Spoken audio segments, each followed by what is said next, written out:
E aí, galera do vôlei do Brasil, está aqui hoje com o Rubinho, ex-assistente técnico da Seleção Brasileira, campeão olímpico. Rubinho, um prazer de ter aqui você hoje com a gente. Prazer é meu, muito bacana estar aqui. O Rubinho veio aqui visitar aqui a NBVA, nosso clube. Trouxe ele aqui para aprender um pouco com ele dessa saga das Olimpíadas, esses 11 anos de como assistente técnico da Seleção Brasileira. E para também dividir um pouco do que a gente faz aqui nos Estados Unidos. Então, muito obrigado por ter vindo, Rubinho. E eu queria saber, a primeira pergunta assim, seria aquele último ponto no Maracanãzinho, que o Brasil campeão olímpico, medalha de ouro. O que levou o Brasil a chegar naquele último ponto? Acho que é a pergunta que todo mundo queria saber, né? É um longo caminho, né? Um longo caminho, porque muita coisa aconteceu antes. Foi um trabalho muito extenso, tanto da comissão técnica como dos atletas, muita dedicação, né? Mas, claro, foi um ciclo todo almejando aquele momento, né? A gente sabia desde o início do ciclo que seria um ciclo muito difícil, porque as forças eram muito grandes, muitas equipes com condições de chegar naquele momento, naquela final. A nossa avaliação ali, Bernardo e toda a CT, eu particularmente ali, a gente sabia que a trajetória seria muito difícil. Nós mudamos bastante o time pós-Olimpíada de 2012 e nós vislumbrávamos naquele momento, ali em 2013, na preparação para 2013, que muitos atores fortes para o ciclo.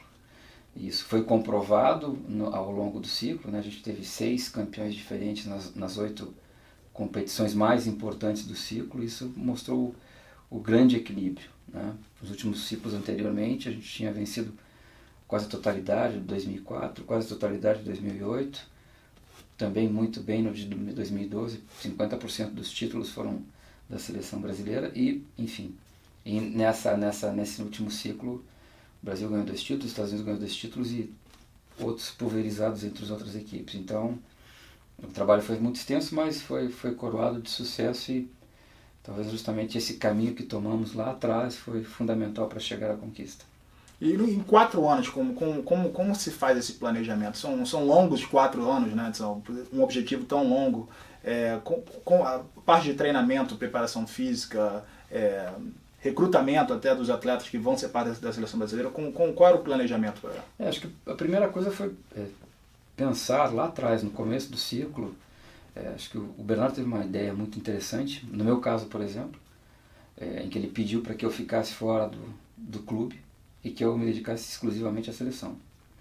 Acho que até no momento que ele fez essa proposta eu não achei tão interessante, porque eu ficava fora dos clubes. Na verdade, eu ia continuar dirigindo na seleção, mas a seleção B, a seleção sub-23, que eram programas bem interessantes e que eram fundamentais para o desenvolvimento do nosso plano, mas eu ficaria sem um clube na temporada. E com isso me dedicaria 100% a estudar tanto os nossos jogadores quanto os nossos adversários, as equipes, enfim. Eu, na verdade, seria o que forneceria dados, informações, avaliações para que o Bernardo, aí sim, entre essas informações, tomasse decisões.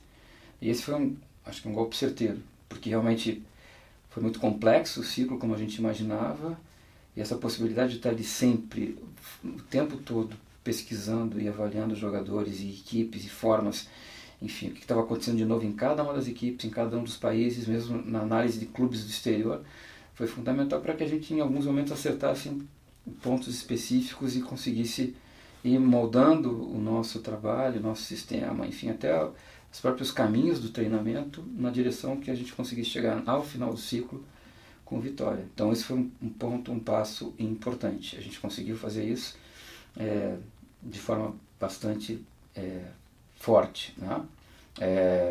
A partir de 2013 também a gente pensou em jogadores que poderiam chegar bem ao ciclo 16. Quem eram esses jogadores? Obviamente que foram listados vários jogadores e que passaram a cumprir não só os treinamentos da seleção adulta, mas também planos específicos nas outras competições, na Sub-23, na seleção B, para que a gente, no todo, nós tivéssemos vários jogadores se preparando, jogando, sendo protagonistas em alguns momentos, sendo coadjuvantes em outros, mas que com essa quantidade de competições e de programas a gente conseguisse chegar com um grupo preparado às vésperas da Olimpíada para decidir por aqueles que seriam os mais interessantes para representar o Brasil, né, considerando o que eles desempenharam, o que eles se desenvolveram ao longo dos 4 anos.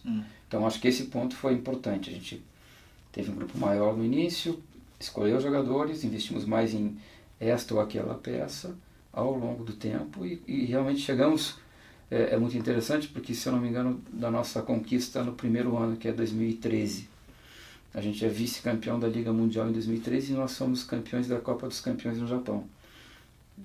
Se eu não me engano, são 8 ou 9 jogadores que estavam era um time bastante renovado na Copa dos Campeões no Japão. Se não me engano, são 8 jogadores que participaram daquela conquista que estavam entre os 12 da Olimpíada. Então, prova que a gente teve os caminhos e as decisões foram interessantes e que conseguimos preparar esses jogadores, né? Nós todos. Aí é um trabalho conjugado do técnico, dos assistentes, da comissão técnica e dos jogadores, especificamente, com dedicação, com trabalho, com dia a dia, trabalhando bem e sempre focados em desenvolvimento, em crescimento. A gente conseguiu chegar e levar esses rapazes aí até a conquista da Olimpíada. Então, muito tempo passou e muito trabalho foi feito para que se chegasse a essa condição. Mas, acima de tudo, com muita dedicação de todos aqueles que fizeram parte do processo. E os meninos foram, como eu várias vezes já disse, uma equipe que mereceu vencer, porque em todos os momentos nós fizemos, eu creio que 6 finais em 8 competições e vencemos 2, quer dizer, nós tivemos 4 situações que nós fomos vice e mesmo que é um grande resultado, mas que nem sempre é visto como um grande resultado, porque é mais um vice. Então, o Brasil tem um pouco dessa situação de nem sempre valorizar um vice-campeonato, mas o time sempre acreditou no processo, sempre acreditou no trabalho e continuou trabalhando para conquistar na próximo momento uma posição melhor, um desenvolvimento melhor e sempre pensando em chegar à Olimpíada com condições de vencer, e foi o que aconteceu. Inclusive a conversa que a gente estava tendo mais cedo, o Lipe, né, que poucas pessoas conheciam até no vôlei mundial. Os fãs do vôlei não conheciam, do Brasil não conheciam o Lipe muito, ele foi decisivo na final. Ele estava contando que ele teve uma preparação especial antes para que ele pudesse suprir aquela necessidade, correto? O Lipe é um jogador que é mais ou menos da faixa etária de alguns outros jogadores importantes, né? Então ele estava sempre próximo à seleção. Por exemplo, o Lipe já tinha jogado em 2011, ele foi campeão pan-americano, jogando aqui no México, né? E já foi titular daquela, porque era uma equipe mista, não era a nossa equipe principal. Foi até eu que dirigi a equipe. A gente tinha o compromisso da Copa do Mundo 2011 para classificar para as Olimpíadas de 2012. Então nós fizemos 2 grupos. Para Guadalajara, para o PAN, veio uma equipe mesclada, que tinha o Bruno, que já era titular, que tinha o Gustavo, que era um jogador bastante experiente, que trouxe a experiência para essa equipe, mas tinha o Lipe na ponta, tinha o Thiago Alves na ponta, tinha o Wallace na saída. E essa equipe, que era uma equipe mesclada, venceu o Pan-Americano contra a equipe de Cuba, que era, naquele momento, a vice-campeã mundial. Tinha perdido em 2010 a final para o Brasil, completa. É um time muito forte, fisicamente muito forte. Então o Lipe já estava acompanhando a seleção, sempre estava próximo, nem sempre no grupo de seleção. E foi um jogador também que não era tão conhecido no Brasil, porque fez uma carreira muito extensa no exterior. Era bastante conhecido no exterior, tinha uma grande participação em equipes europeias. Mas a partir do momento ele veio para esse grupo já em 2013, ele vem com força para buscar ou a titularidade ou estar efetivamente nesse grupo.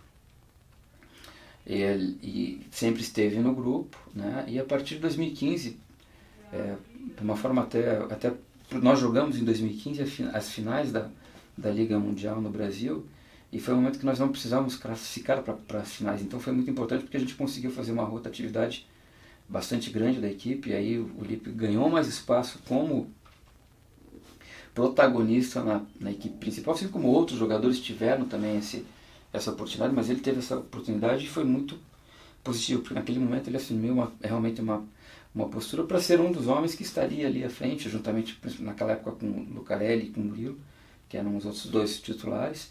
Passou a ter um tempo de jogo maior, e isso foi muito importante para que ele construísse essa reta final de 15 e 16 e pudesse contribuir mais com a equipe na Olimpíada. E foi exatamente isso que aconteceu. Ele estava preparado, fez uma boa temporada ali, depois na seleção também participou bastante na Copa, na Liga de 2016, e entrou em um determinado momento na competição na Olimpíada, e foi um dos jogadores mais importantes para a conquista, né, que contribuiu muito para a conquista. Mas eu digo, não foi um momento, ele foi Ele trabalhou para isso, ele se preparou para isso e o próprio programa auxiliou que ele tivesse tempo de quadra para conseguir chegar não só na preparação, mas no momento real da quadra, do jogo, do momento decisivo, de atacar aquela bola fundamental de final de set. Então ele foi trabalhado para isso, ele teve a oportunidade de participar desses momentos decisivos, aproveitou bem e foi fundamental,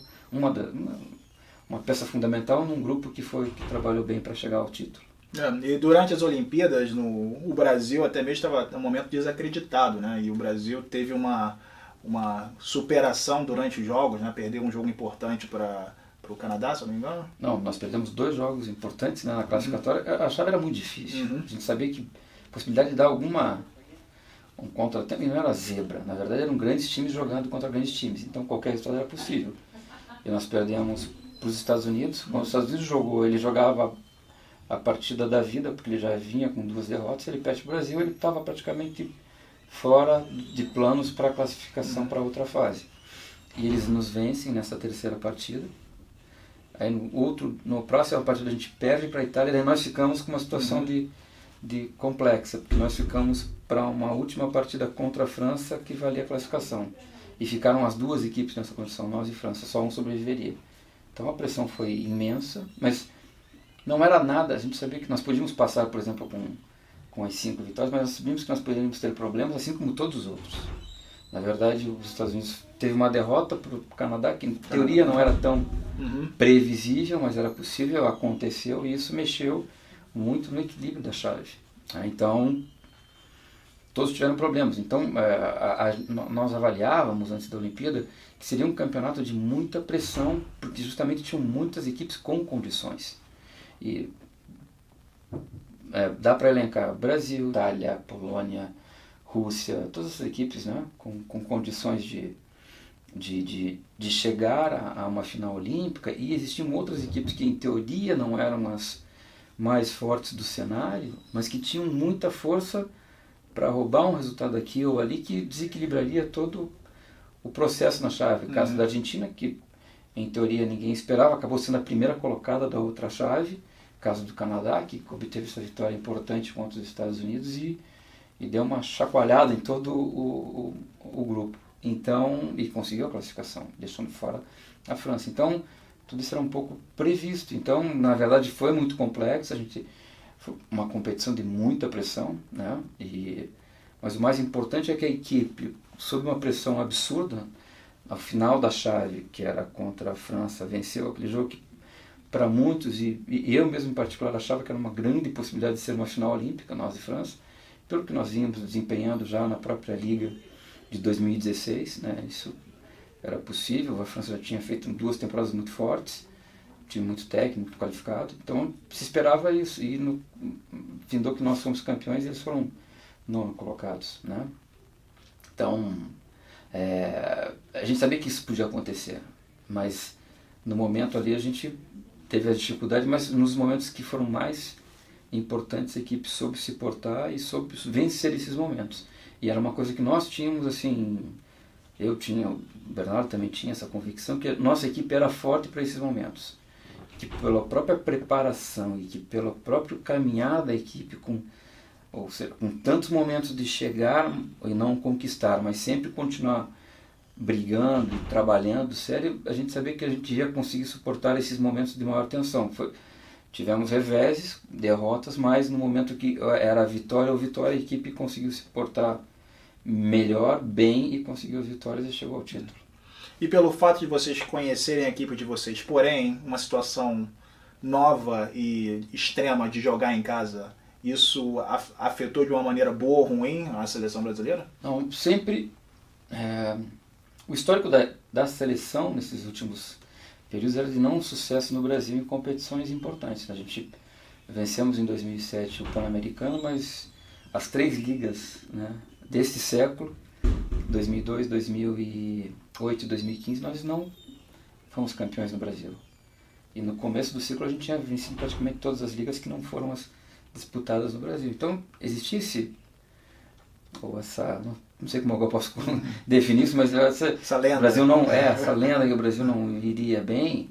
O que eu posso dizer é que eu esperava muita pressão, Um time que está sempre acostumado, um time que está, né, o time tinha, nas duas gerações, tinha lá mais de 16 anos de jogando em alta pressão, mas acostumado a jogar em alta pressão.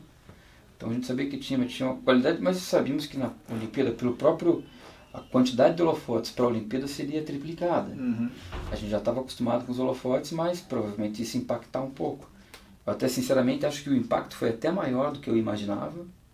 Foi realmente porque na verdade nós estávamos ali como uma equipe brasileira na Olimpíada dentro do Brasil, que realmente tinha condições de estar no topo do pódio, que tinha condições de ser medalhista de ouro, e que era uma sociedade. Eu acho que tudo isso não necessariamente os jogadores ou todos os participantes vão pensar especificamente, mas obviamente internamente ou até meio que intrinsecamente vai pensar nisso, porque quer fazer o resultado. Primeiro que quer ser campeão olímpico, pela equipe, pelos companheiros, pelo trabalho desenvolvido, pelo o tanto de dedicação que foi aquele período, mas estavam preparados e queriam um resultado. Então talvez isso tenha gerado alguns momentos para a gente de dificuldade por conseguir equilibrar essas emoções da pressão de buscar o resultado, mas um aspecto positivo, entendeu? Que todo atleta vai passar, né? E findou que a gente conseguiu, apesar de muitas dificuldades, conseguiu suplantar isso e nos momentos realmente que eram os mais importantes, o que se decidia pela glória ou pela derrota, a equipe se portou bem e conseguiu passar para os momentos e vencer. Aqui nos Estados Unidos, na verdade, a seleção brasileira é até conhecida por uma seleção que nunca desiste, né? Os americanos aqui a gente sempre conversa e sempre me perguntam, né?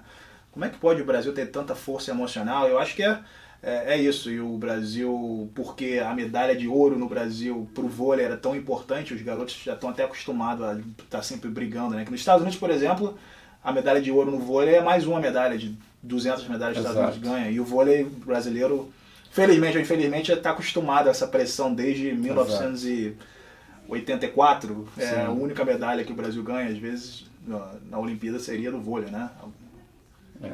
A gente tem que... Isso é uma coisa que o próprio handicap, o que você faz ao longo da história, vai te colocando, impondo situações né? E o brasileiro tem um pouco dessa coisa sanguínea de sempre campeão, acontece com o futebol, e agora passou um pouco a acontecer com a gente no vôlei, particularmente devido aos resultados, né? E então a gente viu na Olimpíada cenas espetaculares da nossa torcida e tal, mas é claro que a gente ia buscar os chefes para essa conquista e óbvio que todos esperavam, torceram, a gente foi absurdamente apoiado, os jogos foram espetaculares, a participação foi magnífica e era uma coisa que se comentava com os jogadores, que se a gente, eu gostava muito de falar isso, né? Se a gente tem uma postura, né, em casa, né, com a nossa torcida, com o perfil do torcedor brasileiro, em que nós sempre estamos lutando e estamos mostrando, até corporalmente, que a gente está imbuído de buscar o resultado, independente de como está o placar, a gente vai sempre ter o apoio e isso é uma energia absurda. Talvez os outros países não tenham essa, né, alguns países têm, mas no Brasil essa energia é muito forte, né, e a torcida foi um espetáculo à parte no Maracanãzinho, foi muito bacana a participação. Então a gente sabia que se nós estivéssemos ali imbuídos, obviamente estávamos, a torcida sempre ia apoiar-nos e como nos apoiou, mesmo nos revés, sempre junto. Então isso foi muito importante, e aí os rapazes conseguiram passar essa forma, né, esse espírito, e sempre fomos apoiados. Isso foi muito importante no final. O Olímpio, que você citou, é um jogador extremamente sanguíneo, que puxava a torcida, que foi muito bacana, e até porque a equipe esse grupo não tinha tantos jogadores desse perfil como, por exemplo, a outra geração tinha, que tinham mais jogadores desse perfil, né? Então quem fazia isso muito nessa equipe era principalmente mais o Lipe, o Escada, né? o Serginho, e várias vezes eles foram para a torcida. Isso foi positivo, porque aí que se crescia a força dentro do ginásio. Eu não posso dizer que isso não ajuda, claro que ajuda a equipe a jogar com mais empolgação, com concentração, com o que tem que ser feito, mas é óbvio que tendo aquela energia vindo da arquibancada é muito bacana. E os rapazes aproveitaram isso. Não, com certeza. Eu consegui ver alguns jogos do Brasil nas Olimpíadas e foi sensacional, realmente. A torcida estava ali com os jogadores, era o sétimo jogador, o jogador, né, do Brasil. Exato. O tempo todo. Rubinho, muito obrigado. Eu tive o prazer de passar uma semana aqui com o Rubinho, uns 5 dias, e conhecendo ele um pouco mais. Ele realmente sem falsa modéstia, um gênio do voleibol. E de história também, sabe muito de história, tá me ensinando muito sobre a história americana. E tem sido um prazer passar uns dias aqui com ele. O prazer foi meu, muito bacana essa troca aqui de informações, né, de conhecimento da realidade americana, que apesar de 20 anos de seleção, eu nunca estive tanto nos Estados Unidos, mas leio muito a respeito daqui, do esporte americano, particularmente. É muito interessante conhecer, até porque já tem esse auxílio de olhos brasileiros dentro, conhecendo as duas realidades, é muito interessante para a nossa contínua construção do voleibol no Brasil, agora em novo clube, enfim, é muito interessante. Isso é bacana, e eu vou levar também muita coisa positiva daqui como aprendizado e para utilizar na minha prática diária no Brasil. Nós vamos tá conversando mais um pouco, a gente vai fazer outras entrevistas e inclusive vamos falar um pouco da parte técnica, comparações Brasil e Estados Unidos, e dividir com o pessoal de casa. Perfeito. Obrigado, bem. Um abraço.